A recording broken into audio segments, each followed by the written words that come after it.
Have you ever watched a movie, worked on a paper, or played a video game, and had an odd moment of realization? The realization that this all feels a little bit too magical. I mean, how is it even possible? How is it that our fingers can control what's being done on this magical screen that we call a monitor? What the fuck even is a computer?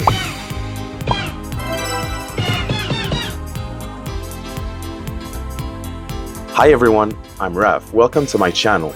I'm a 20-year-old cybersecurity student and most of all a tech enthusiast. This channel is an outlet for me to share my passion for technology with the world. This is my first video of hopefully many, so I hope you like this one and stick around for the others by subscribing. This video will be a generalized overview of how computers work on a technical level, and I hope I can spark some curiosity in some of you. Computers are complex and fascinating, but for this video, I'll only be scratching the surface of the science because doing the entire computer science breakdown would take dozens of hours, maybe even hundreds. Anyways, let's get back to the existential crisis that was the monitor. A computer, as defined by the Oxford Dictionary, is an electronic device for storing and processing data, typically in binary form, according to instructions given to it in a variable program. Let's break this down. Let me break it down for you, Mark. First of all, it's an electronic device, meaning it relies on electricity to function. Okay, that's pretty simple. So, does that mean our dumb light bulb is a computer? Nope, not exactly. Although the light bulb relies on electricity, it doesn't process the data the way a computer would. A computer has to receive data, process it, and output some too. That's all it really takes to be called a computer. By that logic, smart lights like LED strips, monitors, cars, and even fridges are computers. Oh my god, bro. Oh, hell no. I mean, computers are pretty much everywhere. I have got one behind me right there and a bunch of others technically. So now that we know what a computer is, how do they even work? How is it that an electron flow allows you to rot your brain to this extent? Underneath it in order to keep your attention. If there's not like 3 separate videos of like That is thanks to logic gates and electrical pulses. At its most basic level, binaries, which are the 0 and 1s that every fake hacker likes to pretend they know how to read. I'm a hacker. I'm so good at this. I'm a hacker professional. Chat. Oh my god! What? Those 0s and 1s are just whether electricity flows or it doesn't. They're basically just like booleans in programming, true or false. That might sound simple, and it is, really. But you can achieve complex calculation with that kind of system. Thomas Harriot is the inventor of this binary system. He casually decided to create it in the 16th or 17th century because YOLO, I guess. Now, throughout history, we've had a ton of ways to use the binary system. We've punched cards for computers, we've had light sensors, and even vacuum tubes. Nowadays, however, we mainly use transistors with voltage. They're cheap, smart, and relatively reliable. But what is a transistor?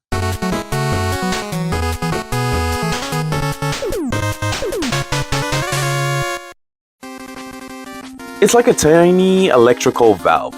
It lets a small input current control whether a larger current flows. You'll mainly see 2 types of transistors in modern tech. There are bipolar junction transistors, or BJTs, and field effect transistors, FETs. Now, if we apply our valve analogy to BJTs, it would be like feeding a little bit of water to a small valve. That water will trigger a mechanism allowing more water to go through. The more water we pour, the more will come out. Now, we'd have 2 types of valves. There's the additive one, which is the one I just described, and a subtracting one. Now, for the subtracting one, imagine the valve is on a tank of water that's already full. Instead of pouring water into the open valve, You drain a tiny bit of water from the small valve. This tiny drain triggers a mechanism allowing the main tank to release its water. The more you drain, the more water flows out. Like our two types of valves, BJTs come in two flavors, NPN and PNP. Now, for this video, I will only go over BJTs because they're easier to understand and it kind of fulfills the purpose. Now, the BJT... So, où le thé, bro? Now, the BJT is pretty simple. It has three terminals on it: the base, the collector, and the emitter. The base is where you control the flow you want the collector, well, to collect. This is the mathematical equation. IC equals to beta times IB, where IC is the collector current, IB is the input/base current, and that beta sign is the gain factor. The beta sign is a constant that just depends on the way the transistor was designed. It typically ranges from 100 to 300. IE, which is the emitter current, is simply the collector current added up with the base input current. If we have a transistor with a gain factor of 200 and we push 2 milliamps to the base, then the collector would allow 400 milliamps to pass through the transistor, and the emitter would release all the flow, so 402 milliamps. However, a transistor isn't always on, per se. A voltage difference is required between the emitter and the base. Usually with silicon, that's around 0.7 volts. Now, please note that I've both talked about voltage and flow/current. They're not the same. Voltage is like pressure. It measures how badly electric charges want to move. It doesn't depend on how much current is actually flowing, but rather on how much potential energy each charge has. When the voltage is high, charges have a stronger push available. Whether that turns into a large current depends on the resistance in their path. A high resistance limits the flow, while a low resistance lets more current move. The higher the resistance, or the greater the current you try to push, the more voltage is needed to overcome that opposition. The current is simply the amount of charges we pass through a point per second. It's that simple. Now, a little clarification on what a charge is.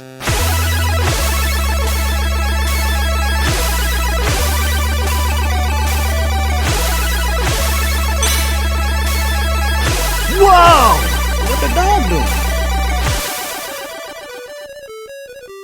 By convention, a charge is a positive charge. At an atomic level, it's simply the lack of an electron. Let's plug simple numbers in there, okay? If the transistor is off, the collector current is 0, because we're not letting anything through. 0 times anything is 0, so the collector's voltage is simply equal to whatever the supply voltage is. Let's put the 5 volts for this demonstration. A 5 volt is considered high, so that's a binary 1. We've accidentally described a not logic gate, now that I think about it. When the transistor is off, our logic output is 1. It is the opposite of the input.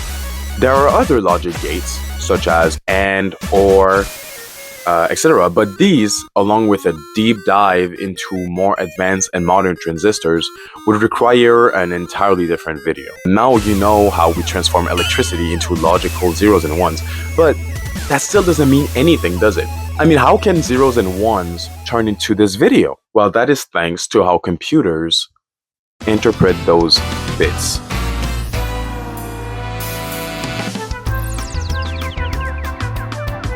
We can store information in many ways using bits. For example, an optical disc can store zeros and ones by lasering dents at a very small level. A dent would be a 1, while nothing would be considered a 0. When a computer reads data, it reads it in binary form and usually uses powers of 2 to fetch something like an integer. Let's take this random IP address for example, 168.92.11.243. If we take the last part, 243, it would be represented as 1110011 in binary. If we go from right to left, we can identify which power of 2 is present in our number using binary, starting with 2 to the power of 0. Oh, but it seems like 2 to the power of 2 is not present because there's a 0. or a false at this position. If we keep following that pattern and add up all of the powers present, then we'll get 243. This number took 8 bits to reach. 1 byte is 8 bits. We can also express bytes in hexadecimal form. For example, our 243 in hexadecimal would be 0xF3. Hexadecimals usually use the base 16 number system instead of the usual 10 we are used to. So we have the numbers 0 through 9 plus 6 first letters of the Roman alphabet, which results in 16 characters. The 0x is only to state that this is an hexadecimal value. You won't always see it in raw data. The 2 characters in an hexadecimal both represent 4 bits. So if we split our binary value down the middle, we have 2 halves of 4 bits. Now, if we do the same power of 2 operations we did earlier, but with our binary sequence split in 2, we get 15 and 3. 15 in hexadecimal is F, and 3 stays 3.